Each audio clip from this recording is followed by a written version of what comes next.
Yo, and welcome to LeveldUp Presents Against the Grain, our brand new pod where we discuss all things football.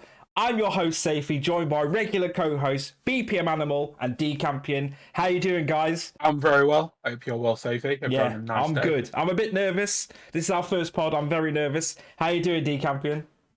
I'm good, mate. I'm excited. I've been waiting for this for a long time. This needed to be done. I'm excited. This is going to be absolute chaos. I'm happy that we finally got it done. You know, I'm happy that we're finally in the stages of getting it done. James, are you going to let our fans know what to expect on the upcoming pod? Definitely. So, upcoming pods, what you can expect: some real football talk, down to earth, sort of sensible opinions, maybe some outlandish opinions. We'll be getting other creators on, different topics on the pod, looking at transfers over the summer. And we'll be getting some special guests on at certain points. So yeah, definitely make sure you do stay tuned. Interesting stuff. Like I said, I'm glad we've got you boys on. We're going to take this far. Our first pod is going to be our end of season review for the Premier League. And let's start by congratulating Man City on winning the league. Took it down to the last day. How do you think Dcampion Man City's season went with obviously them lifting the trophy on the last day? I'm bitter. I'm very bitter. I'm a Liverpool fan. So no, look, honestly, I'm only joking. No bitterness. City have proven that they're the most consistent team in the Premier League over the course of 38 games. So let's not sugarcoat it and say that Liverpool bottled it or anyone bottled it. I don't think either team bottled it. I think City were just the best team in the Premier League over 38 games. Nobody can argue with that. All right. Now, I don't know what it is about City and cup competitions in terms of like Champions League and that they just don't seem to have the consistency in them. I don't know. But over the Premier League, I can't complain. Look, Liverpool and City both showing levels, absolute levels to the Premier League. Yeah, again, 90 plus points for both teams. Levels above everybody ridiculous. else. It's ridiculous, you know. So I can't complain. Look, Liverpool still have a Champions League to play for. We've done the domestic double. It's been an incredible season for Liverpool, regardless. Obviously, it's disappointing not to win the Premier League. That's the one that you want at the start of the year, no matter what anyone says. But we're just very unlucky that we're in an era where City are just ridiculous. Whoa, like we would have won, I'm pretty sure, like the last 3 or 4 Premier Leagues if City weren't around. So finishing it is on what 93 it is. You have to congratulate points. 93 points they finished on, which is magnificent. I mean, Liverpool finishing second on 92 points. You know, I think we've seen in the past couple of days Liverpool with their 92 point tally. If they was put in, 19 out of the Premier League seasons, they would have won the Premier League on their points. So it goes to show the levels Man City are above. James, how do you think Man City's title-winning squad has done this Premier League? It's been incredible. I think you look over the past 5 years, they've won 4 Premier Leagues. I think that says it all about Manchester City. I agree with D. I think there's a real issue at Man City, though, in terms of the cup competitions. They can't seem to get over that hurdle in the UCL, the Champions League.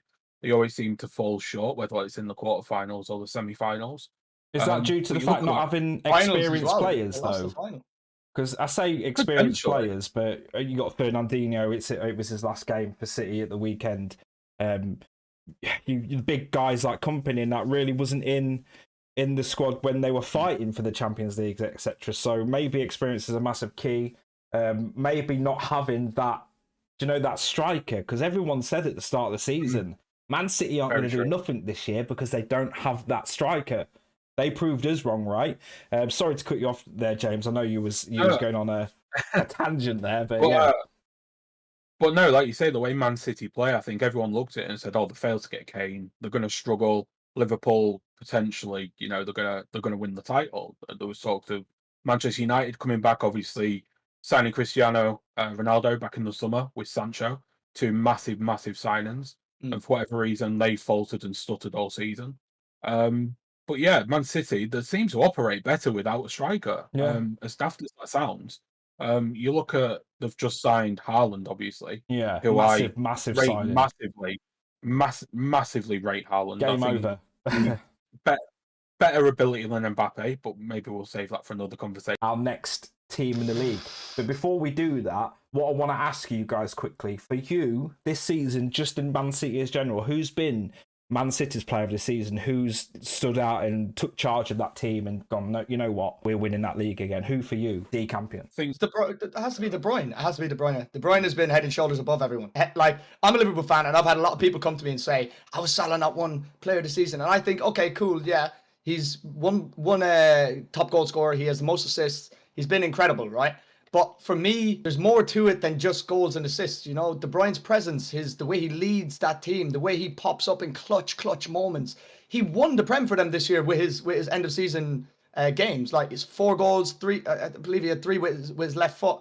Like, and then the last game of the season, he pops up with that assist for Gundogan. There's a Gundogan manager shout though, because he's been very consistent this season for Man City. I know we're talking in terms of caliber from De Bruyne and Gundogan, but for me, without Gundogan, you know, he scored some very important goals in some very big games for City this season. Yeah, but Saify, for me, it's consistency, and De Bruyne's been there throughout the whole season. He's pulled this City team out of the gutter, essentially, out so many occasions, as has Salah. But I feel like De Bruyne is the type of player. He's elegant, he's beautiful to watch, and he always does something that mesmerizes you. He does a pass or a cross or an assist or something just so clever, so beautiful. Is it not an argument to say? Is it not an argument to say that he missed the majority of the first half of the season though? So, or is he that good that his contributions in the second half of the season? I'm not sure he did. How many games did he play? I'm sure he played like 26 plus. So he played 30 games. Okay, so he missed 8 games. 8 games. 8 games, though, is massive in the title race. And, you know, obviously... Salah missed a lot of games due to African Cup of Nations as well, you know? Like, that's actually... It's funny you said that, because I've had a couple of people as well say to me about Ruben Diaz being injured for half the season. I'm pretty sure he's played 30-plus games as well. People get this weird assumption because they've not seen this player for like 3 or 4 games, he's missed half a season, when it's not true. Yeah, like, maybe that's right. The reason you think they've missed half a season is because of how big an influence they have on the team. You're thinking he's not been there for 4 games and they've missed him massively. You know, this shows the level of caliber of player that you have. You know, but for you, James, who's been your player of the season for Man City, just in general? So for Man City, I think like DC said, you can't look past KDB. I think he epitomizes that Guardiola team with his intensity. This has been Kevin De Bruyne's most successful season since he's come to the Premier League. He had 8 assists and 15 goals. So when you're looking at that return for a midfielder whose job is to tick the play over and find those key passes, I mean, he's created 16 big chances as well. So when you're looking at these stats, if you're looking for a player that's going to drag a team to a title, I think you put KDB in any other team in the Premier League, it instantly improves them and probably lifts them, you know. Is he the greatest midfielder the Prem has seen? No. Why? Do you know what? He's close. He's very, very close. But I mean, with who? You've got to put Frank Lampard up there, haven't you? You can't knock Frank Lampard. He has records for assists and goals as a midfielder. Brings me on to our second place team, Liverpool, who for me had an outstanding season. I mean, I don't know whether you guys knew this, but I'm an Arsenal fan. Outside of Arsenal, Mohamed Salah is my favourite player. I genuinely believe he should have won Player of the Year. Finished on 92 points, Liverpool. But yeah, Liverpool for me, very strong, very big in depth. Enjoyed their football this year. And I'll start with you, BPM. How, in terms of quality and chasing Man City all the way to the last stage, do you think Liverpool have done this season? I think they've done incredibly well, considering they've been fighting on 4 fronts all season. I think you look at how deep they've gone in the UCL. They're in the final, the FA Cup final, obviously. In the League Cup, it's sort of, you know, ends in February, but you're looking at that and you're saying they've done the domestic double. Yeah, they've done the domestic double, and now they've gone deeper than Man City have in the Champions League.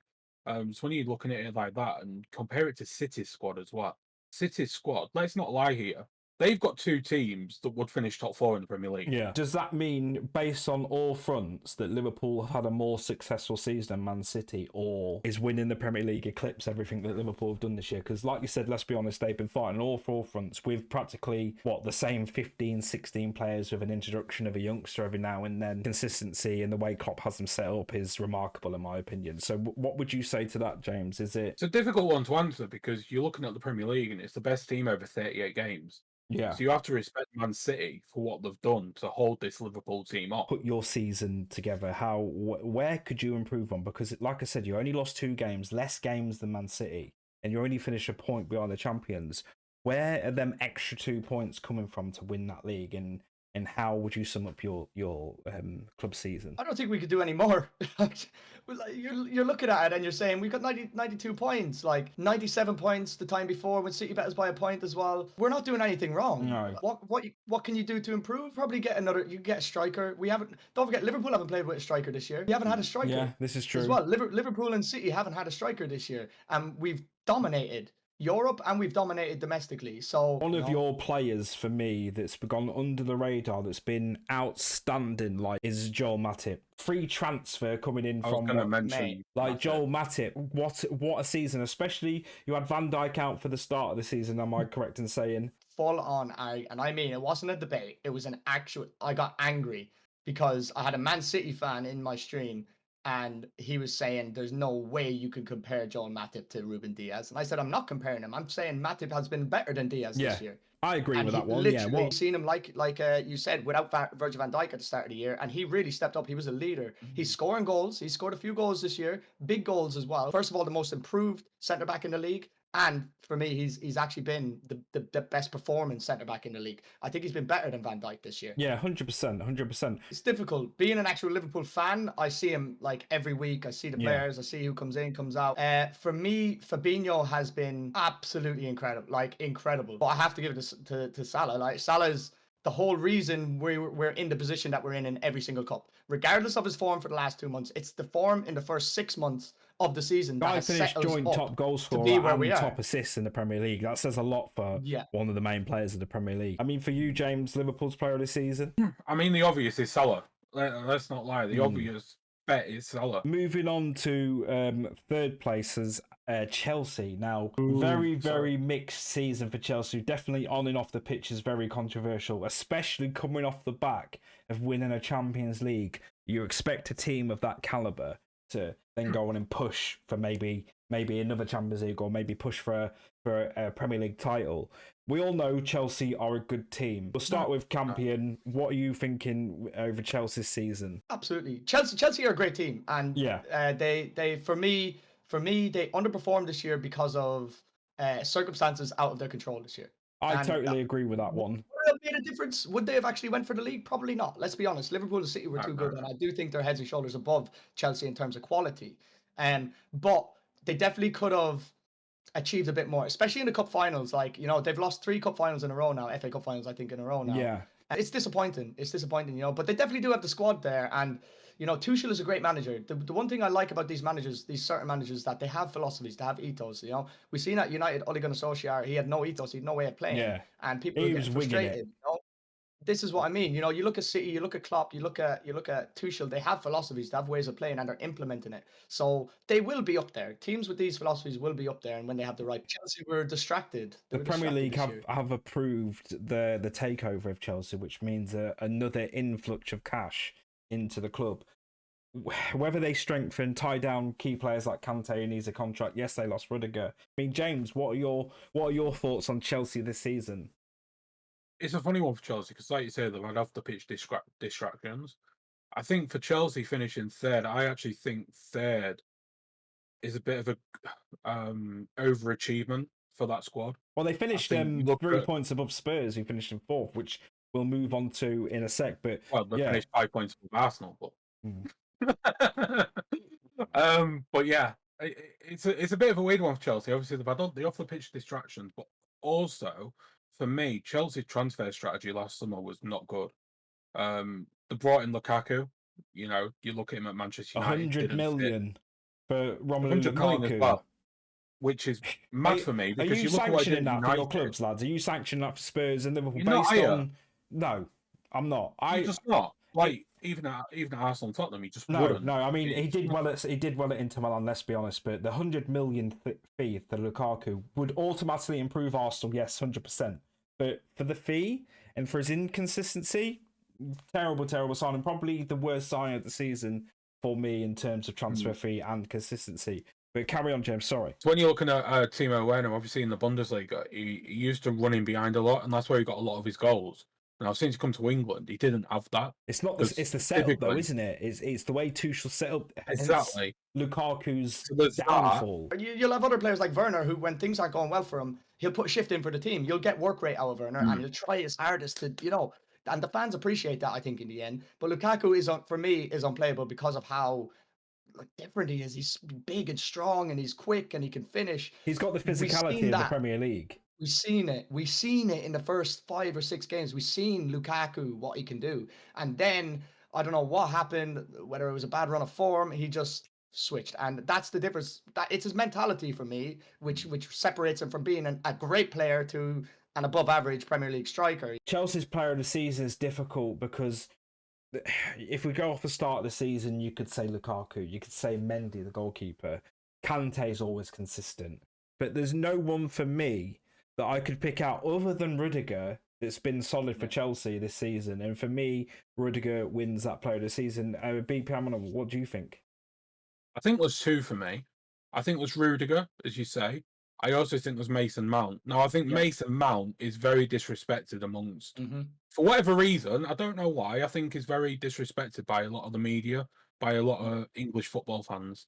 I don't understand why. He's a big game player. Mason Mount is one of these players who I like to say is a downfall to his own success in previous years, because the standards that he set in the first couple of seasons at Chelsea, they are the standards that everyone expects. Yeah, he's started the ground running, hasn't he? Like, sorry to go off on one, but you go back to his loan spell when he was under Lampard at Derby.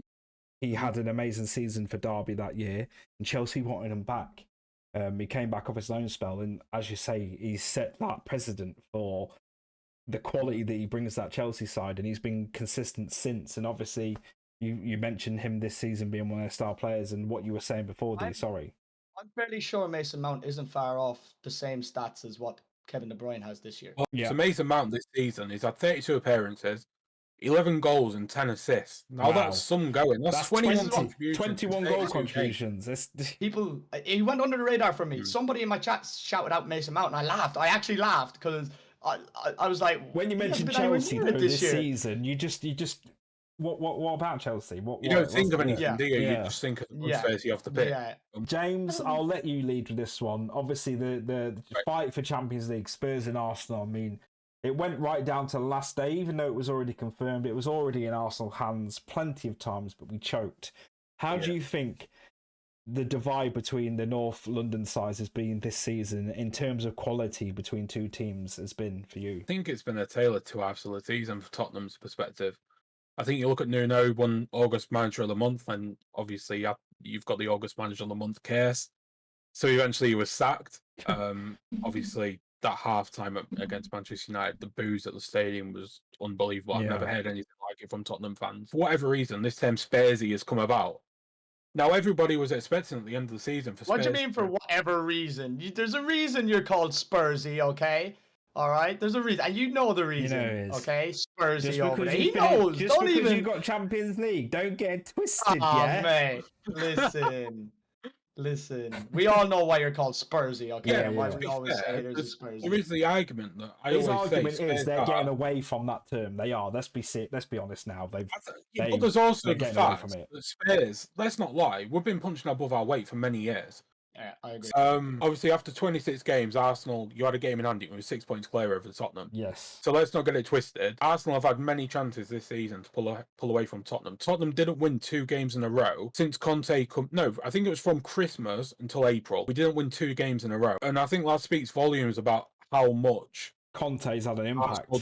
Conte's had the impact, but also Arteta and Arsenal haven't capitalised on the inconsistencies of Tottenham. I think that's the experience of the young side now. We could go back and forth about how young our side is, but at the start of the season, my goal for Arsenal was top 4, and the reason being was because we done a Liverpool finished in the top 3 this season. They wasn't in any European competition.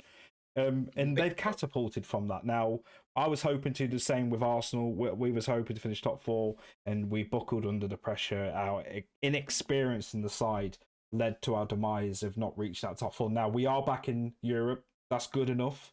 You could say it's an improvement on last season, but that's the difference between the two sides. You've got Harry Kane, you have Son, you had the loan signing in January of Kulu. Arsenal lost. Yeah, Arsenal lost our key player in Aubameyang. Him and Romero are the difference. Yeah, Romero, yes, as well. Romero, we lost Aubameyang in January and never replaced him. How do you think they've done compared to the rest of the Premier League this season? The way I've explained it this year is that Spurs and Arsenal are two average teams this year, in my opinion. Fourth place is like, it's a position where it was being fought for by two teams who didn't exactly deserve to be in the Champions League this year. Conte, which was a huge signing, a massive signing. Because he brings that stability to a club. Like, he's got it proven in every team that he's gone to, the Chelsea's, the Inter Milans. He's done well. He's brought the best out of some players as well. And he's made some very, very, very key signings. Like I said, I think Spurs won the fight for top four in January with your signings. Now, Arsenal did have it in their hands. But I think, again, we can all agree that inexperience killed us, and relying on Eddie Nketiah, which got respect to that because he did come up in the big games against the Chelsea's and the Chelsea's and the Man Uniteds and really fought well, but we've just fallen at the hurdle because, as I mentioned, we didn't have that one key player. But congratulations to Spurs.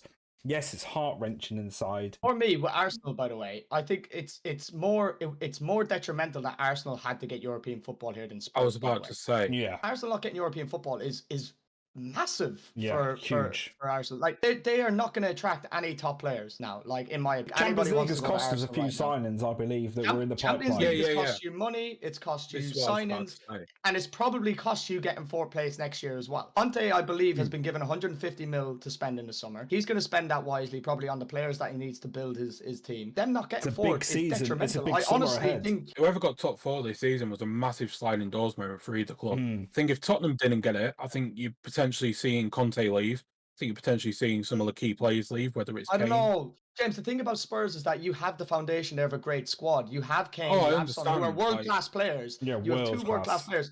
Kulu is there. You know, and then you have the foundations. Romero is a great signing. Lloris is a great keeper. You have the foundations, you know, and it's stuff to work Just need with. to build on that. If Spurs didn't get top four, you still would have signed some good players because of who you already have there. Yeah. Tottenham have everything in place to be one of the big clubs in England and Europe. Yeah, like, let's not get it twisted. Like, I feel like Conte now might see Tottenham as a club where he might stay for 3-4 seasons and build because his of own what he legacy can potentially build. Say he wins a Premier League. Say he wins a Champions League. Tottenham from being a nearly team to being the team. And I think that's the difference. Saify, do you think Arteta is going to stay? Do you think he's going to get sacked? I don't want Arteta to get sacked. I'll be completely honest with you. My relationship with Arteta has been like a roller coaster, it's been up and down. I kid you not. I wanted him gone at moments in the season. I wanted him to stay at moments this season. But if I'm looking at it as an overall thing, Arteta, he's definitely got potential. He's learned from Pep, a young new manager that's still trying to find his feet, and I think he's got the philosophy there, I honestly do, but I just think he needs to get more time. Arsenal and Spurs, tell me your players of the season for Arsenal and Spurs right now. Sonny for Spurs, I think he's been absolutely amazing. He's been better than Kane, and just because of when he stepped up when Kane wasn't in form, Sonny was there. Best player for Arsenal, probably the mascot. The only player that I could even think of that's had a half decent season is Odegaard. Saka, yeah. Listen, I think Saka is brilliant. I'm going to be controversial here. I think he is shouted about way too much because he's a homegrown Arsenal player. I don't think he's anywhere near the level of Heung-min Son, Harry Kane. I hope he has the right guidance. See, Saka is he reminds me of Sterling a little bit with how he plays. He's very direct. Saka needs that, and I don't think he's going to get it with Arteta. Like, Arteta can't do that. He has a job that he's fighting for, and he needs to win. He needs to win things, and he needs to get things done. Pep doesn't need that. He has the comfortability of already having the biggest name in football, you know? Yeah. Arteta is a young coach who I don't think is going to be able to take Saka under his wing and say, I can make you the best player in the world. You know, I don't think that's gonna happen. James. But yeah, Odegaard for me has been your best player. Odegaard and Son. James, for you, Spurs, Arsenal player of the seasons? Very quickly on Saka, I'm slightly concerned for him. I'm very worried that he might go the same way as Marcus Rashford. Now, I only say that because I don't know Saka's best position. Like, for me, he doesn't have a best position because he's a very, very good player. Like DC says, versatile player as well. Very versatile. He can play left back, left wing back. You know, winger, he can play through the middle. Sometimes that's not always a good thing. And that's what I'm saying, D. You know, it's like Rashford. He's not found his right spot in that Manchester United team. Now, when I think about Arsenal, I can't think where I'm putting Saka. And I think he just gets lumps on the wing because that's the spot available. For me, I'd play Martinelli over Saka, and Saka just fits in. Saka's not, for me, it's not the first name on the team sheet. It's frustrating because he's so talented. Yeah, I'm going to get slated for this, but you are going to get slated. He's being a Spurs fan. That's such a Spurs thing to say. But to the point. But yeah, anyway. To the point. Anyway, Arsenal player of the season. Doris the Tea Lady. No, probably. Do you know what? I'd probably say towards the end of the season, Xhaka.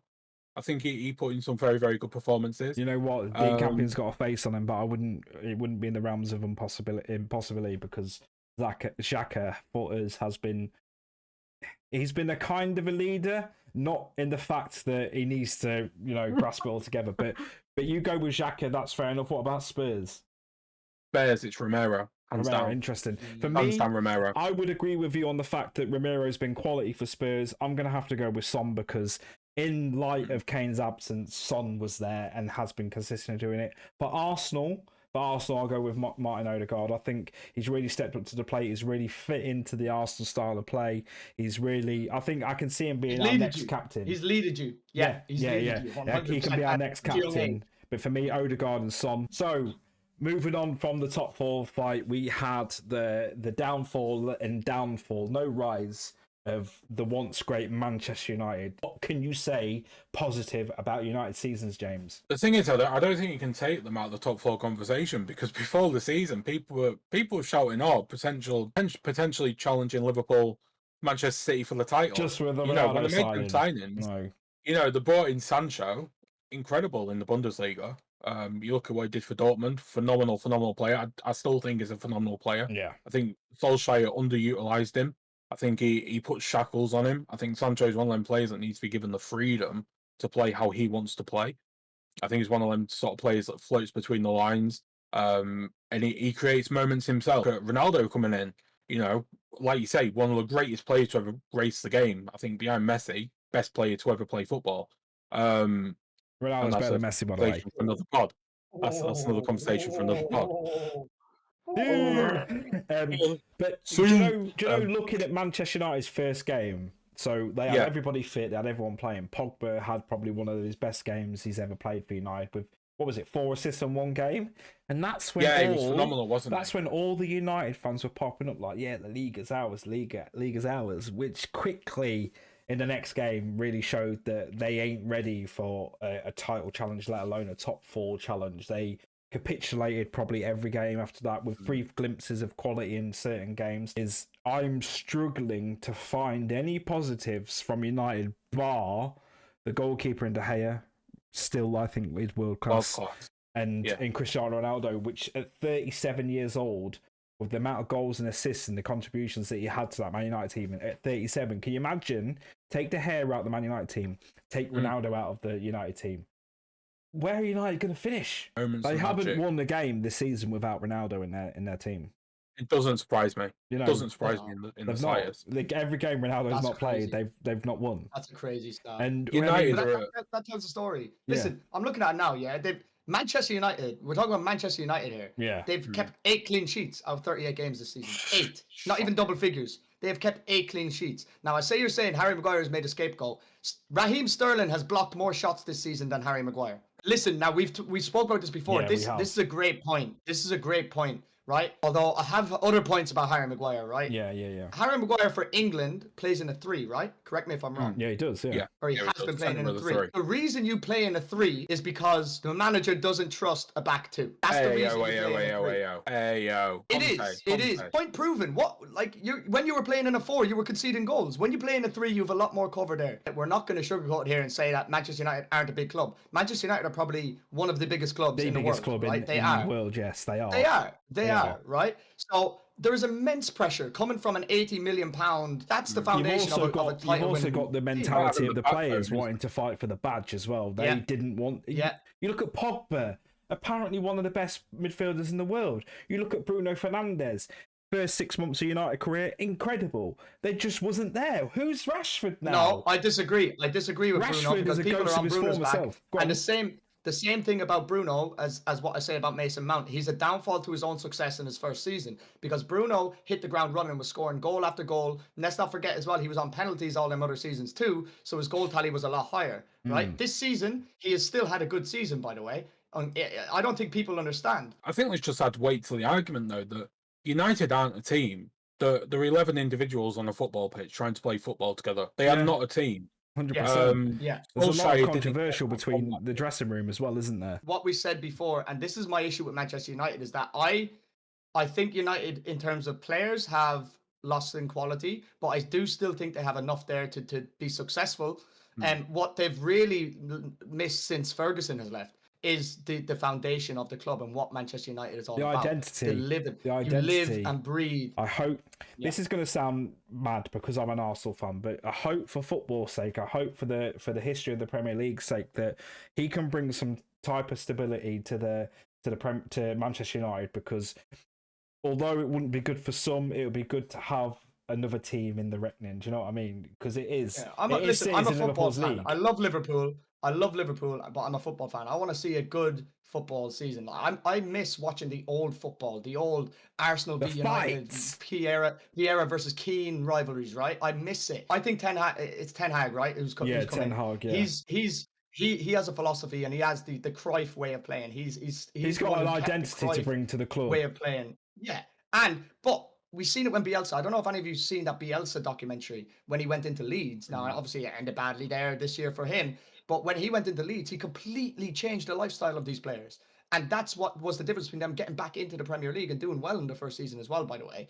Yeah, is because he completely ripped out the foundation of the club and set in new standards and a new way of living, literally. And that's what I feel like needs to be done at Manchester United. If they have a philosophy and a way to live, something to live for and to breathe, then I think they can do well. Plus, they're Man United. They're gonna attract players to the club, regardless of whether they're in Europe or not. I think Ronaldo's gonna stay for another year as well. I think he's gonna be in Ten Hag's plans, and that in itself is gonna attract players. People want to play with Ronaldo before he retires. Player of the season for United. Cristiano Ronaldo. What about you, James? De Gea. Because I think without De Gea, it's between them two. Yeah, without De Gea, I think they'll concede more goals and lose more points and lift players down the table. James, so you're going with De Gea for Man United's player of the season. For myself, I would have to go with Cristiano Ronaldo as the GOAT. Yes, followed closely by De Gea. Moving on to the 7th place finish of West Ham United. For me, outstanding season with their contributions in Europe in their league. With the league as well, I got to take my hats off. They got to a European semi-final and still managed to finish Europa League conference, no doubt, but still Europe for an incredible side that Moyes has put together. Incredible. What do you think, James, on West Ham's season this year? I find it hard to compliment West Ham just because I just don't like the club. I'm not going to lie. Yeah, but yeah, I think they've had a good season. You can't deny that. You're going to get so many DMs about that. It's the joke. West Ham fans grinning for you after that, I'm telling you. Oh, wow. Don't like West Ham. Jarrod Bowen had a very, very good season. What a player. I wanted Spurs to sign him when he was playing for Hull in the Championship. He was... Because I used to watch a lot of the Championship football a few years ago. I don't watch as much now as I probably should do. But I remember watching him for Hull, and he was a sensational player. You could just see being called the way he struck the ball as well. Just being called up to England. He has fully deserved as well. But like the way he strikes the ball, the way he passes, the way he moves, his movement, I find is incredible. Sensational player. Bowen's sensational player. No, I was just going to say as well. Obviously, Declan Rice. Like as much as I dislike West Ham, Declan Rice and Jarrod Bowen, 2 sensational players. Yeah. Suddenly he started adding different elements to his game. He suddenly was able to find these long passes and he was able to turn a man and beat a man. Whereas before it was more sort of, he'd look for the easy pass, he'd look for the sideways pass, he'd look for the backwards pass and he'd recycle the play. Whereas now it's almost like he's turning into a holding midfielder in the mould of some, now I'm going to get stupid comparisons here, but someone like Busquets where he sits, but he also has the ability to pick that pass. But yeah, you say Rice. There's no 2 ways about it. Rice has been incredible for West Ham. He's really captured the centre mid role in their style of play, and I could really see Rice going to a big team, i.e. Man United, i.e. Chelsea. Me, Jared Bowen is player of the season for West Ham. What about you, James? West Ham player of the season? 100% Jared Bowen. Yeah, without doubt. Yeah. I think with Declan Rice, you just expect it. But Yeah, I think 100%. Jared Bowen's rise this season, his stocks have gone up massively. Also, a special mention to Dawson. I'm not sure how old he's he is. 36, 37. Let me just have a quick look at that. Yeah, he's pushing. He's quite old. I think he's quite old, but like that what was a revelation! That was a questionable signing, but he's come in, man. The West Ham fans love Dawson, don't they? They absolutely do love him. Yeah, because he wears his heart on his sleeve. Moving on to the next positions in the team, we have Leicester in 8th, Brighton in 9th, Wolves in 10th. Now, for me, Brighton had a good end to the season. They had some very good results against the big teams. Leicester had commitments in Europe which faltered them. Wolves didn't really do anything spectacular. They lost to Darmatraore. I think that hindered them massively. Their league positions are respective to how they played this season. I mean, Leicester, we could go back to Leicester saying their European commitments hindered them, but they still managed to get a top 10 finish. Fair play. They still have to make some signings to improve on that. Brighton, Graham Potter's their manager. I think ever since he's come in, he's done well for the club. Wolves have had a change of manager. We're losing Nuno. Good sign as well. Like let's talk about Jose Sarr for Wolves. Like that keeper is. I don't know if he's going to stay. Arguably in contention for keeper of the season, for goalkeeper of the season. Yes, man, he's made some incredible saves. It's been quite controversial, you know. A lot of people have said that it's De Gea and Alisson obviously is up there, but we're missing the fact that Meslier had the most saves in the Premier League this season, obviously being at Leeds, obviously because they're in a relegation battle, but he had a massive part playing them staying up. Jose Sarr as well, I think is second most saves in the Premier League. I could be wrong. It could be just behind. Could just be behind De Gea. No. He's got some second most saves in the league. He's had an incredible season. And yeah, he's been amazing. His first season in the Premier League has been absolutely brilliant. And these players go under the radar because they're in an average Premier League team. They're in a mid-table team, you know. So what I do want to quickly move on with these teams is, you tell me now, James, Leicester, Brighton, Wolves player of the seasons. I know we're having a short stay on these teams, but there's a lot to go through. So Leicester, Brighton, Wolves player of the season, go. Leicester, probably Maddison. I like Maddison as a player. I think he's a sensational player. I think at Leicester, everyone's sort of had a bit of one of those seasons where everyone's just been a bit average. Yeah. I'm not wrong. They've had brief spells in the season where each player's been there or thereabouts on some type of form. But yeah, that's a good shout. Brighton? 100%. Brighton, Trossard, 100%. I think he's been well since he's came to the Premier League. Yeah, it's been a sensational signing. I think you also have to say Cucurella as well. Yeah. He's been linked with some big clubs. He's been linked with Man City, isn't he? Pep Guardiola wants him. Yeah, so to be fair, I'd probably say Cucurella. I think he's been a phenomenal player since he's come in. And what about Wolves for you? Wolves. It's got to be Jose Sarr, right? Probably on the balance of things, probably Jose Sarr, but I am a massive Ruben Neves fanboy. Dcampion, Leicester, Brighton, Wolves player of the seasons. Leicester, Jamie Vardy. You know I love Jamie Vardy. He's my favourite player in the Premier League, to be honest. I love him, man. Quality player. He scored 15 goals this season. Still. Like, he's 35 years of age. Yeah, I forgot about that, yeah. So he's got 15 goals this season. Yeah. He's been a squad player. He hasn't played every game. He's made 25 appearances. You know, most of them from the bench as well. So 15 goals in the Premier League at 35, unbelievable. You can't go wrong. I honestly hope he stays going the way he's going for a couple of years. Yeah. Brighton, Trossard. I can't say that left back's name. Cucurella. I can't say Cucurella. Is it? Cucurella Deville. Yeah.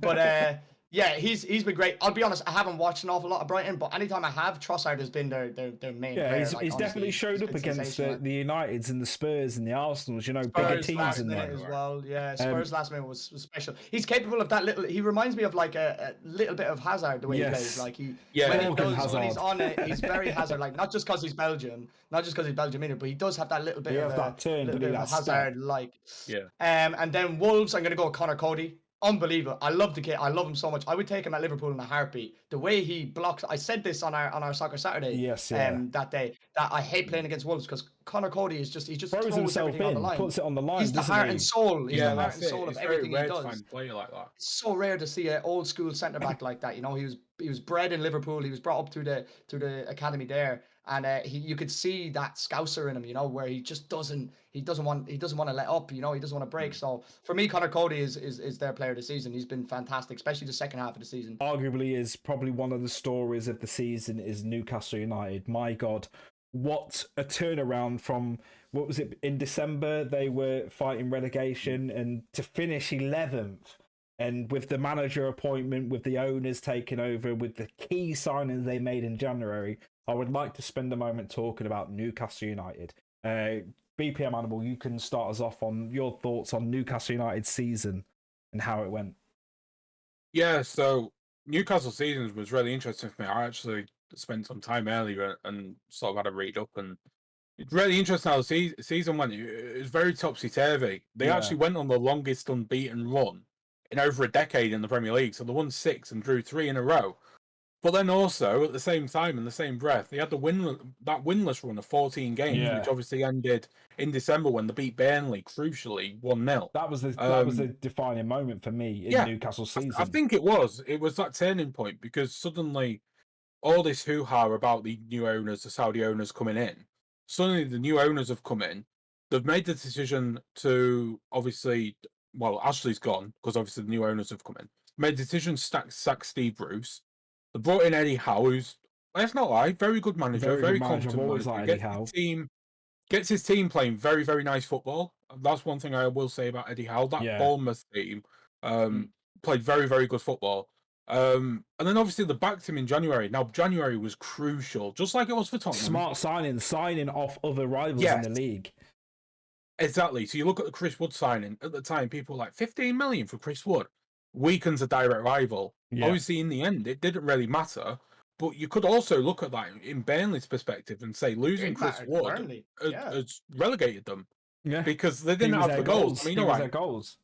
Yeah, Vegos come in. Fantastic player, Vegos. I think they're now going to lose him in the summer to probably a mid-table, essentially, Premier League side. Yeah, maybe new. Yeah, you laugh, but you're not wrong. Yeah.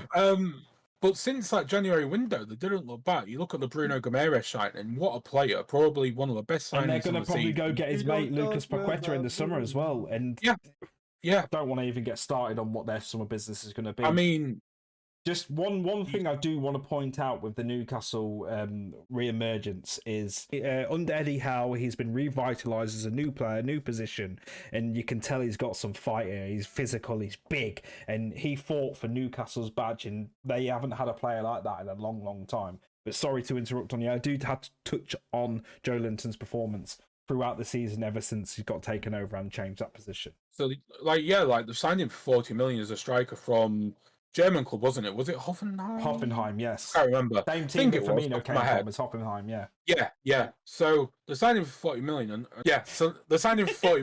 And let's be honest, he played like a £3 million signing, if that. When he was up front. Balling in front of goal. Yeah, when he was up front. And this is what I'm going to get on to say. They've converted him to a midfielder. They've stuck him next to Bruno Gomes now. And it's just getting better and better and better. Every game. A striker making these sort of tackles and these sort of progressive runs. It's unheard of. For a guy that didn't have any confidence in front of goal, suddenly he's playing like... I'm not going to make any comparisons because I've made enough in this. But I was going to say, like, a player like Fred, if that makes sense. He's got that high energy, that box-to-box work rate. I think that's a fair comparison. I think Joe Linton's probably a better passer of the ball than Fred. But he's for a man that was a lot of aspects of his game. Yeah, for a man that was so underconfident in front of goal, and he looked like that 40 million price tag weighed heavy on his shoulders. Yeah. Now suddenly he's a midfielder, and he's like a... The fans love him. The same player. It's not the same player. You know what that is? You know, as a striker, you have a lot of pressure on you to score goals. You have to step up and you have to deliver.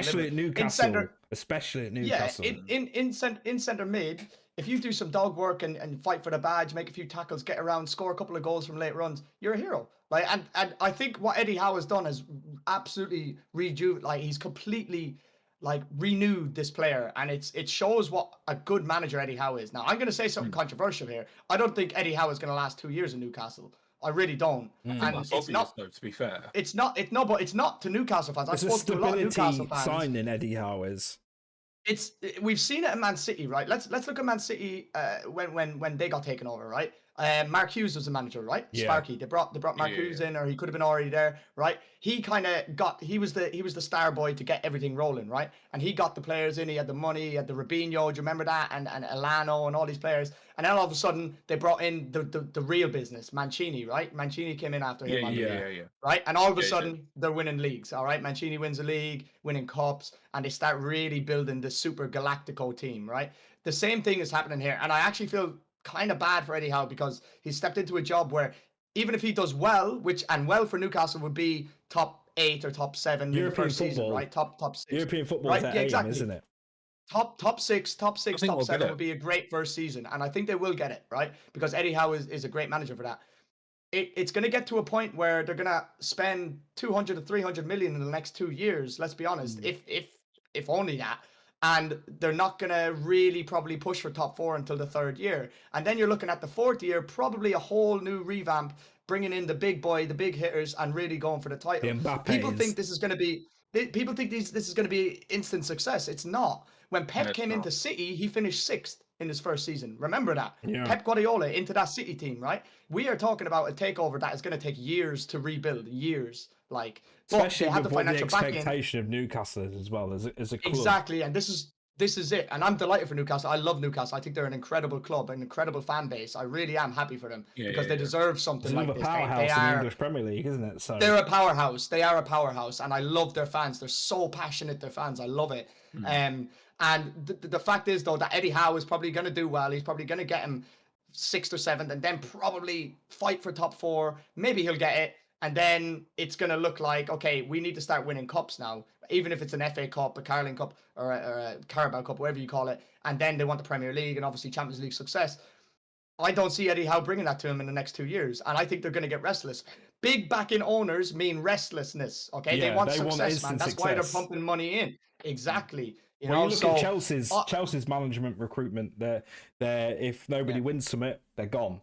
Even if they do win something. Yeah, they're gone. Even when they do win something, they're gone. Won the Champions League. Newcastle, I'm excited for Newcastle. I think it's brilliant for the league. Although, as much as people might argue about the money and stuff like that, it's been bad for football. I understand it. Their fans have had a horrid time with Mike Ashley as their owner, and maybe this is a turning point for their fans as a club that maybe glory is coming to Newcastle with the right signings, with the right vision. Dcampion, Newcastle's player of the season. Player of the season for Newcastle. Joelinton.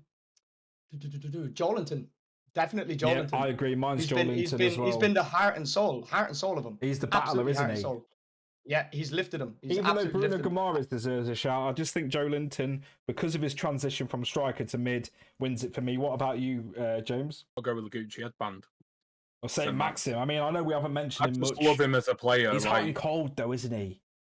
Yeah, I just love him as a player. He's a sort of player why I watch football. Yeah, that's why. But he's a sort of player why I watch football. Like, I don't care about the stats. I don't care about the figures. Do you know what? Let's be honest here. It's an unorthodox style. It ain't Ronaldinho. It's that type of flairness, though, isn't it? He's the type of player. He's the type of player that when you go to a football match, when he gets the ball, you stand up. Yeah. It doesn't matter what part of the pitch. Whatever part of the pitch he's on, you will stand up because you're expecting something special to happen. And that's the beauty of him. He's an incredible player, man. And I really hope he stays fit. I really do, because I think he can set the Premier League alight. He's integral to Newcastle's future plans. If he can stay fit and get a spot in that starting side with the new talent that's coming in, maybe bring out the best of him. Imagine him with better players around him. Yeah, 100%. Better players around him. It's only going to lift his game. Moving on to the next positions in the table. Below Newcastle, we have Crystal Palace, Brentford, Aston Villa, and Southampton. Now, going through these quickly, Patrick Vieira, I know his first season in charge of a Premier League club in Crystal Palace. I think he's done well with Palace. I think he's really put a mark on them. The fans love him. The players respect him. The 12th place finish could have been, if he would have grinded out some more results like the Everton game where there was 2-0 up at the end of the season and they lost 3-2. I just think he's 1 or 2 signings away. Conor Gallagher, for me, he has to deserve a mention. He's got one of the best out of Conor Gallagher. I'm looking forward to seeing what he does. For me, Palace have done well. Brentford, newly promoted into the Premier League, managed to stay up comfortably, finishing on 46 points. Ivan Toney, I think they'll struggle to keep hold of Toney because I think he's done enough. Other mentions is they signed a centre back, Christopher Ajer from Celtic, very established centre back, very done well in terms of transition from the Scottish League to the Premier League.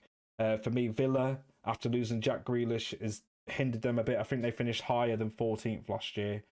Jack Grealish was a massive way of how Aston Villa played, and for Southampton, narrowly avoided relegation. I know they finished 15th on 40 points, 5 points above relegation, but I don't think they've done enough, and I don't think Hassan Hootel, I think he's got the right idea in mind for Southampton going forward. I just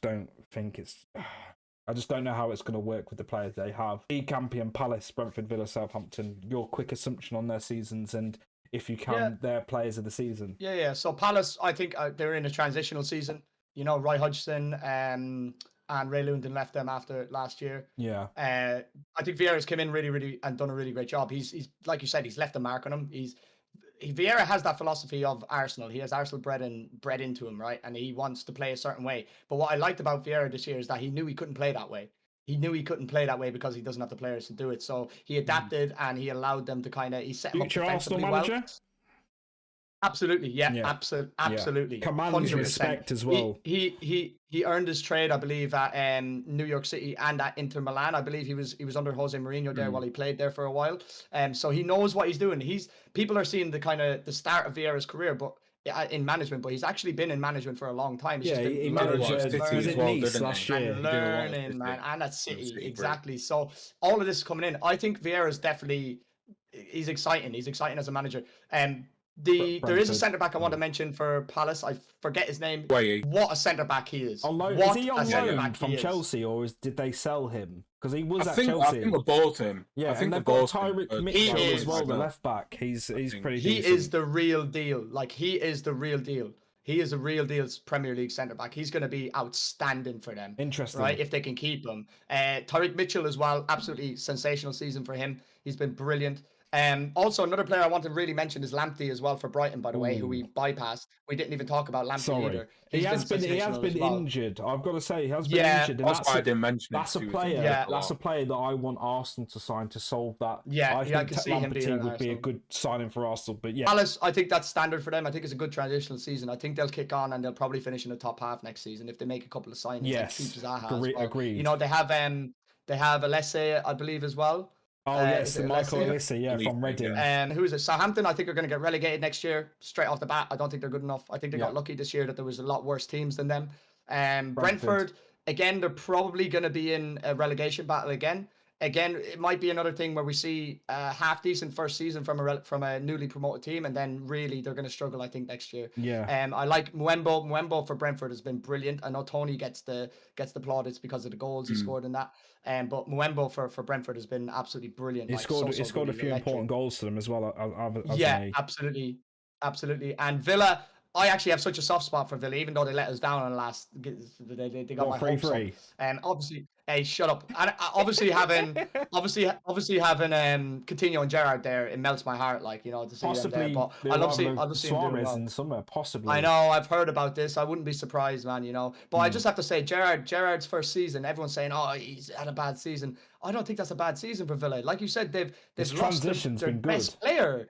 They've lost their best player, and not just their best player, like their leader as well. Everything went through Grealish at Villa. Let's be honest, it did. Everything. Grealish carried them. Grealish carried them because he had a free role, and it's very hard to replace a player like that. And for Gerrard to come in at the time when Grealish has left as well is very difficult. To replace that and to get the lads together. They've just signed Saliba Kamara from Marseille. Yeah, on a free transfer as well, a centre mid. So that's good business. So it shows the intention. They mean business. Gerrard means business. And look, as much as I hate to say it, I'm a Celtic fan. Gerrard done amazing with Rangers. I know it's a Scottish league, but he brought success to Rangers after how many years as well. I think he's stepping into the Premier League. I know we're talking about Gerrard and what he did at Rangers, but I need to mention that how good of a manager Gerrard is to the fact that Rangers got to a Europa League final because of the mentality and the structure that Gerrard brought to Rangers, and he can bring that to Aston Villa. I know it's a separate league, but it's Steven Gerrard. You're going to want to fight for Steven Gerrard. But exactly. It comes down to the presence. My player of the season for them. So Villa. I would have to say John McGinn. I think I love John McGinn, man. He just, you know what you're getting. He's the typical Scotsman in the team, isn't he? He just loves attacking and gets about. He does battle. I can see him at Man United. I can see John McGinn at Man United. Very good. He's so good. He's so good. He's the greatest arse in world football as well, by the way. Then Southampton, James Ward-Prowse, amazing. What he's one of the best free kick takers in the world, man. Just don't give any free kicks away. You know it's a goal. He could be in the top 6 team, James Ward-Prowse. James, Palace, Brentford, Villa, Southampton. Your thoughts on how their seasons went and your players of the season for each team, please. I think Palace had a good season. I think like DC said, there was in transition. I think Vieira's come in and has instilled a mentality of being tough to beat as well. I agree with the players Dan said. Guay, amazing centre back. Elise, again, I was a massive fan of him in the Championship. I wanted Spurs to sign him. I'm gutted we missed out. For me, I've got a massive soft spot for Tyreek Mitchell. Ever since he broke through, it was the season before this was his breakthrough season in that first month. You know, you get some youth players that come into first team football and they're scared. That, you know, they won't dive in for the tackles, won't put their heart and soul on the line. For him, from the first minute that he's coming to the Premier League, it's been sensational. I think he's very, very underrated by a lot of people. So for me, player of the season, it's Tyreek Mitchell for Palace. Interesting.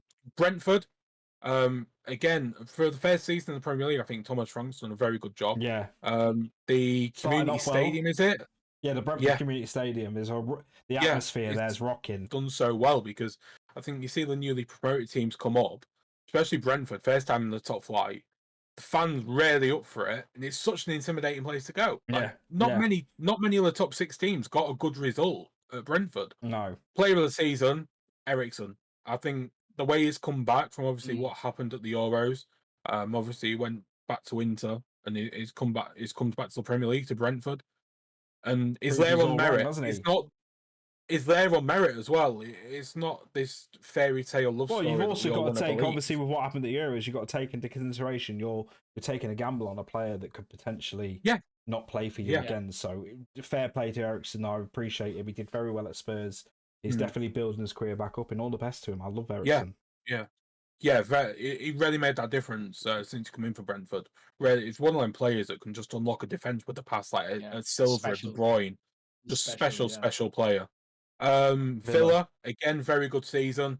Gerrard, fantastic manager. I think, like you boys have already said, at Rangers he did a sensational job. For Rangers to come back from where they were, bring in Gerrard, and then compete with Celtic on every single domestic front. Absolute credit to Gerrard. You know, Celtic rarely had that stronghold on the Scottish Premiership. Yeah, and he sort of broke that. He broke the mold. He broke the mold. He did. So a very, very good manager. I think it was a very shrewd appointment by Villa. I think player of the season for me at Villa. I think I'm a very big fan of John McGinn. Love John MGinn. Yeah, I also love Coutinho. Yeah, I also love Coutinho, so I think for me it's out of them two. I wouldn't like to put one in front of the other. I think Matty Cash deserves a shout as well, because Matty Cash Matty Cash has been very good for Villa this season. And Southampton, he's getting his stripes, isn't he, Matty Cash? Yeah. But yeah, Southampton again. Hasenhüttl, I like what he's doing. Obviously, they had a terrible end to the season. Southampton, I think they lost 4 of the last 5 games. Yeah, that's the race that slid down the table. So I worry for Southampton if somebody comes in for James Ward-Prowse. I mean, a free kick on the edge of the box for Southampton's basically a bloody penalty. Let's be honest. Yeah, it's that guaranteed goal that could possibly win you the game, isn't it? So exactly, his free kick and set piece records sensational for James Ward-Prowse. Moving on, which is another interesting subject, is the relegation battle. And I'm not talking about Norwich and Watford because they went down relatively early, and their quality is not next to nothing in the Premiership. I'm talking about Everton, Leeds, and Burnley. Yo-yoing for months between who was getting relegated. At one point, Everton were down. At one point, Leeds were down. At one point, Burnley were down, and they were fighting. Like we've mentioned earlier with Burnley, they were weakened with the loss of Chris Wood to Newcastle. Leeds, I can talk about Leeds all day with Bielsa not strengthening in the summer, with them losing the manager, with the new manager not strengthening in the January transfer window, really hindered them. But overcome the hurdle on the last day. And obviously, one of the shocks of the season for me was Everton. With the amount of money they spent in the summer and the type of players that they brought in the summer, and to see where they are, they got rid of them. They lost Ancelotti, didn't they, to Real Madrid? That was huge. That was a massive thing for Everton. Was huge. Yeah. That's what got Everton fighting the relegation battle.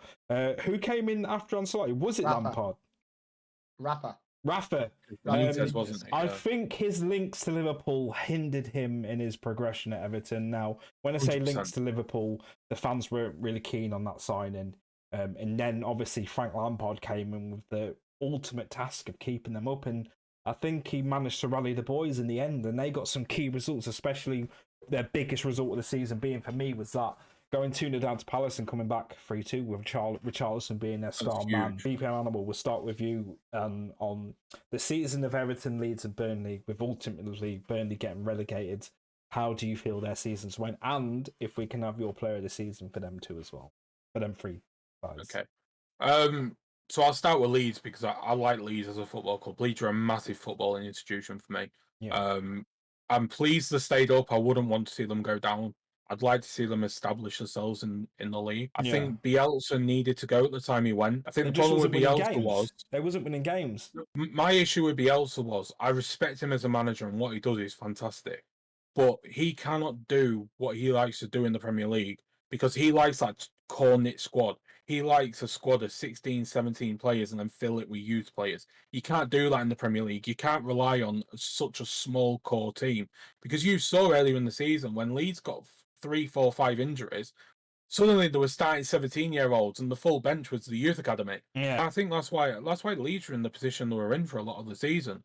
I think Jesse Marsh has come in. I think he's done, I wouldn't say he's done a fantastic job. He's done a great job to keep them up. I know some Leeds fans have differing opinions on him, but I think moving forward, I think Jesse Marsh, from what I've seen, I've not seen much, he looks like a man that the players will fight for. I've got to disagree. I've got to really disagree. I disagree as well. I don't think he is the right manager to take Leeds forward. I really do think they need.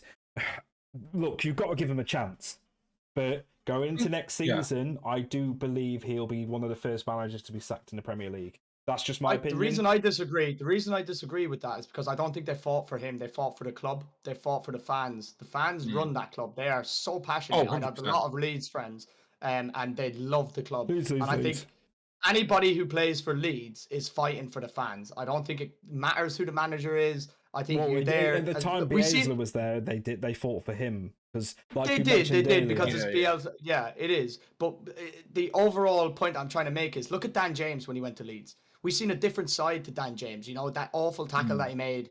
Well, it's controversial. He got the ball, whatever. He followed through. But we didn't see that aggression at United because he didn't care. He didn't care at United. He's gone to Leeds. All of a sudden now you can see that want and fight for the fans, for the club, because you want to do well for them. I don't think they have that for the manager, if I'm honest with you. We can see it when they come off as subs. I do a lot of watching the players' body language and stuff and how they react with the manager, and don't see a lot of respect going towards him, to be honest. And it's not because he's American, right? Everyone says, oh, who's this American coming in? It's not. Like, Americans can know football. There's no reason why they can't, right? But I just think he hasn't got the group together and fighting for him. I think it's because of the club that they're in that they're fighting. I don't think it's because of the manager. I 100% agree on that one. Yeah, I sort of concede that. I think for me, Jesse Marsh, I think like you say, he needs to be given time, but I think he needs to be given the authority to put his stamp on the team. I mean, we've already seen like the links that the Leeds are being linked with, the sort of players we've seen. Because of Premier League safety, yeah. So I think it needs to be given time. We're also seeing the players that are likely to leave. Rafinha's probably going to go to player of the season. Leeds' player of the season for me, Rafinha. Jack Harrison with a wonder goal in the end of the season. Yes. Harrison has been linked with Newcastle already, by the way. The sensible thing for Leeds to do, I know as daft as this sounds, is to cash in on the valuable players. You're looking at Rafinha, if you can get 50 million for him. Phillips even, if you can get 40 million for Phillips and 50 million for Rafinha, you rebuild the team, but then you're running the risk. This is what I'm about to say. This is what I'm about to say because what you're then doing is rebuilding the core of the team during the summer. So Leeds are sort of damned if they're doing, damned if they're doing. So yeah, with Leeds, I think the player of the season is Rafinha. I think it's a big summer for Leeds because, like we've already alluded to, they're already fighting relegation. Yeah, 100%. Let's not get ourselves next season. Burnley going down, I think what did it for Burnley was losing Chris Wood. I think it was very sensible by Newcastle what they did. Getting rid of Sean Dyche and Chris Wood ended Burnley's career. I was just about to come on to that as well. So Sean Dyche, I think he deserved the season. I think regardless, I think he's the reason why Burnley have stayed in the league for so long. I mean, we can all have our opinions about Sean Dyche, the way Burnley play football. And instead of resigning, I think they sacked him, so they Chris paid him off the rest of his contract. You're relegators. I can imagine the conversation now. Everton, very, very odd season. You look at the money they've spent, the financial fair play situation that they're finding themselves in. Everton, it's such an odd club because they have the players to be change manager 3 times or top half of the table. Yeah, I mean, you look at some of the signings they've made. You look at Richarlison. I don't like him as a player. I think his attitude stinks. I love him. I love him. It's such a talented footballer. You know, they've got talented footballers all over the pitch, Everton, and for whatever reason, it's very similar to Manchester United. They're playing as 11 individuals. I read somewhere that Richarlison has the mindset of Cristiano Ronaldo, but plays like, name a random striker that's not amazing. Chris Wood. Yeah. I was about to say Chris Wood. Mindset Ronaldo plays like Chris Wood. But yeah, so Everton's a funny one. Like I say, look at the squad. And for whatever reason, it's not clicking. I think Lampard did a very, very good job to stop that free fall. He gets a full summer, doesn't he? They've had 3 managers in one season. Now I get Lampard gets a summer, but you got to ask where's the money coming from, because financial fair play, they're pretty much touching the limits of the 3 they're in trouble, FFP. Right? So they're in trouble. They're in trouble right now. I think don't they have isn't there a court case coming up for them? Yeah, there is. Yeah, and they've got the stadium. They've got the stadium to come as well, which they're yet to move forward with that. For Everton, it's not looking great for Everton. They're going to probably be looking at free signings. Probably going to be looking at loan signings. And obviously with loans, the issue with loans, you can only have 2 in the top flight from other Premier League clubs. Yeah. So, what are you saying for your player of the season for Everton, James? I'd probably have to say Richarlison. Yeah, I think I'll agree it gives when you cross that white line, you know what you're going to get from Richarlison. You're going to get a fiery performance. It's going to leave everything on the pitch, and he's going to fight for the badge, and he's going to chase every single ball down. Danny, Everton, Leeds, and Burnley. A small review on. Yeah. Briefly, I think Everton. I think Everton will be all right next season. I think there'll be a bit of stability there. The squad is good enough to finish mid-table, if not above. It just is, and it's just been a circus this year, and that's what happens when the club. Internally is a mess. Like we said about United and Chelsea and the stuff that goes on behind the scenes, it comes out onto the pitch as well. I think Frank went in and he actually got a togetherness. We've seen a few clips of him in the dressing room with how the boys are all reacting with him. He has them. They love Lampard, don't they? They love Lamps. Yeah, he has the respect. You can see the difference in him fighting for him. So I think Everton will be fine. Me being a Liverpool fan, quite controversially, I'm actually happy they set up. I actually like Everton as a football club. I think you need that rivalry in the league, don't you? Regardless of. Well, yeah, it's good. It's good for football. It's good for the league, but also being Irish as well. They've had a lot of great Irish players down the years too. Seamus Coleman being one of them. Seamus Coleman is their skipper, so a little bit of a soft spot there. Strangely enough, Leeds, I think, are in a relegation battle, like you said. I do think they need to make a couple of signings. I think it keep hold of key players would probably be their main priority. This is it. More importantly, they need to keep hold of their players, man. And I think Rafinha has gone anyway. I think he's made that clear enough with people. I think people have accepted it at Leeds that he's gonna leave. And I think there's no animosity there either. I think they know how good he is and they want him to succeed, although they'll be gutted. The money that they get from Rafinha, they'll be able to bring in 1 or 2 players, like James said. I don't think it'll be the caliber of Rafinha. But they'll be able to bring someone in who's half decent or whatever. And I think they have a relegation battle on their hands. Yeah, 100%. I totally agree. A couple of signings, and I agree. I think is it March? Jesse Marsh. I think he's on the chopping board for very early in the season, to be honest, depending on how the first 10 games go. Yeah. Player of the season. Who's it? Burnley. Player of the season for Leeds. Rafinha, all day Rafinha. It's got to be Rafinha. And Burnley are the next team in review. Burnley, again, it's one of those teams, like everyone says, disgusting to play against, but it's one of those, they're like the Stoke nowadays of the Prem, aren't they? Yeah. Like, those Stoke. Can you do it on a rainy night in Burnley? Yeah. Saturday afternoon in Burnley, nobody likes it, mate. It's awful to go there, and they're always capable of nicking a point or a 1-0 win or ugly football. That ultimate downfall, as we mentioned, was the 2 key 2 key players and moments. managers. Yeah, and the manager leaving and Chris Wood, you have your talisman and you have your leader. Like, you're what are you gonna? It's you know, it's absolute suicide from them. But like I said, it's Burnley, isn't it? They'll keep most of their players. That's the thing. I don't think Dwight they're in too much McNeil's got trouble a bright financially. future if he can move. He's a good Yeah, winger. He's yeah. a good Yeah, old Dwight natural McNeil, winger. Dwight I like McNeil. You know, a lot. I love Westwood as well. He fights for the Yes. badge. He's a great player. You know, they have the bones of a team that are probably going to stay together. It's not like, you know, if Everton went down, Richarlison is gone. You know, all these other players Pope are gone. Could leave. Pope's a good keeper. Yeah, I think Pope might stay. I think Yeah? Pope might stay.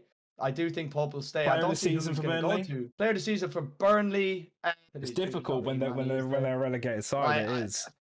I mean, I don't haven't think I watched gave enough of mine. them. No, you So I'm didn't. going to say Dwight Probably McNeil. Dwight McNeil is Yeah, probably their Dwight best McNeil. player. Let's be honest. Yeah. For Leeds, Rafinha, and then Everton, I'm gonna go with Gordon. I don't know how we haven't mentioned Gordon yet. Yes, that kid yes, is you know, sensational. Completely. And I mean, like, he has so much potential. It's a joke. I've seen him rip Liverpool apart, and I mean rip them apart. Not just Trent, Matip as well. Van Dijk, he was running rings around at one point. Like, he is so good.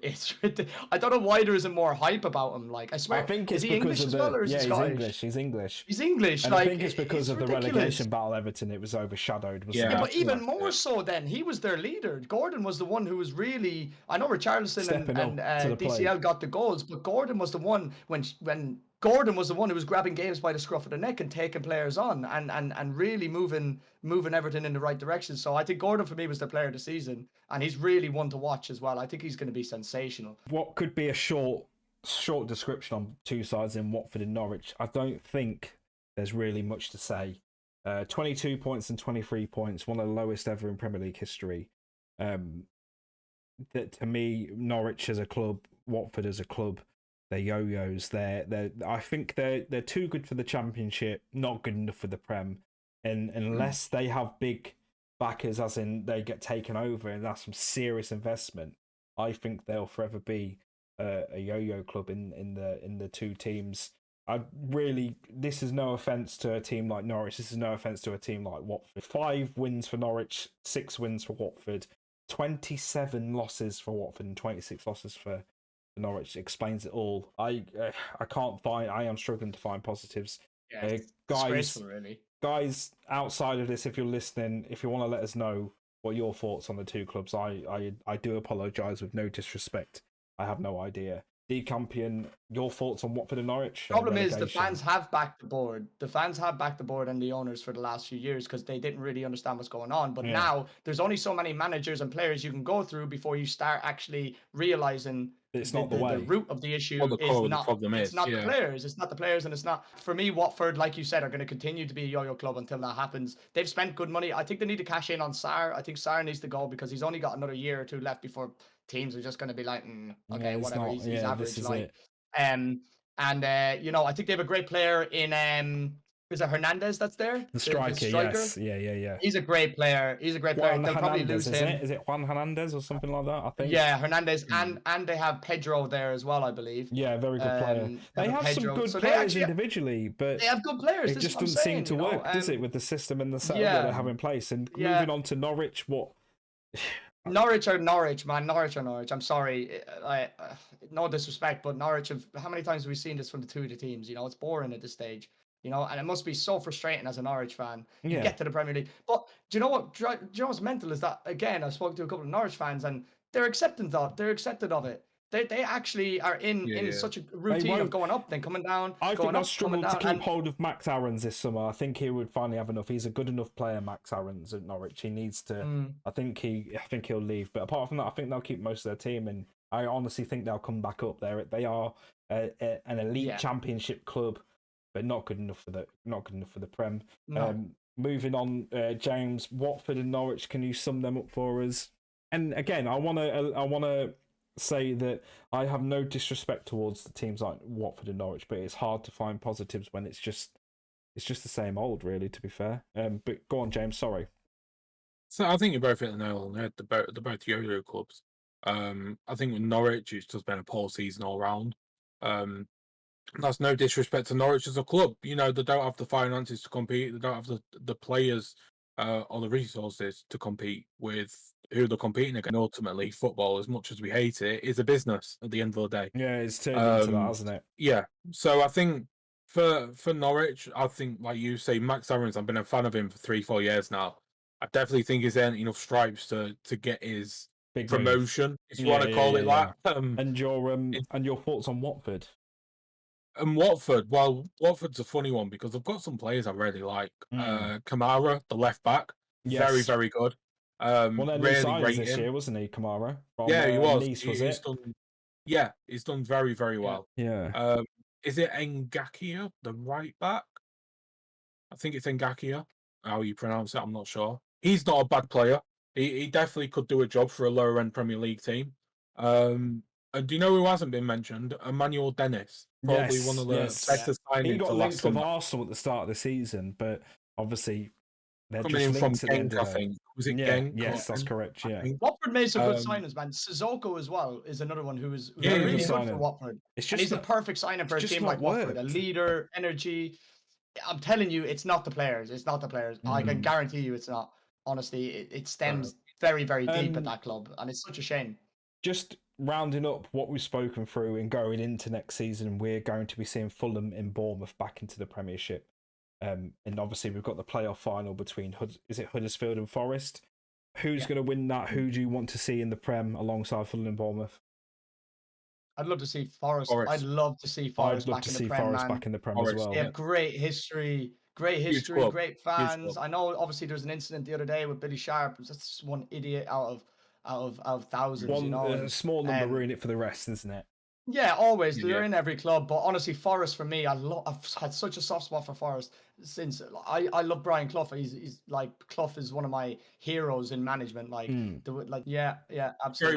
Very much like Leeds before their downfall. Exactly. I think the Premier League needs teams like Forest, needs teams like Leeds because, like I say, the steeps in English tradition, football history. They're absolutely steeps in it. Yeah. They won European Cups. I've thoroughly enjoyed our first recording of Against the Grain. I hope you guys have. If you are listening to us, please hit the like button on Spotify, hit the follow button. Make sure you like and comment on our YouTube channel as well. And stay tuned for our next episode. I really want to thank Dcampion and BPM Animal, regular hosts of the upcoming Against the Grain podcasts. I've appreciated it. It's your boy Saify. Thank you for watching. Dcampion, BPM Animal. Good night. God bless. Until next time. Much love. God bless. Thank you very much. We're out. Have a good one.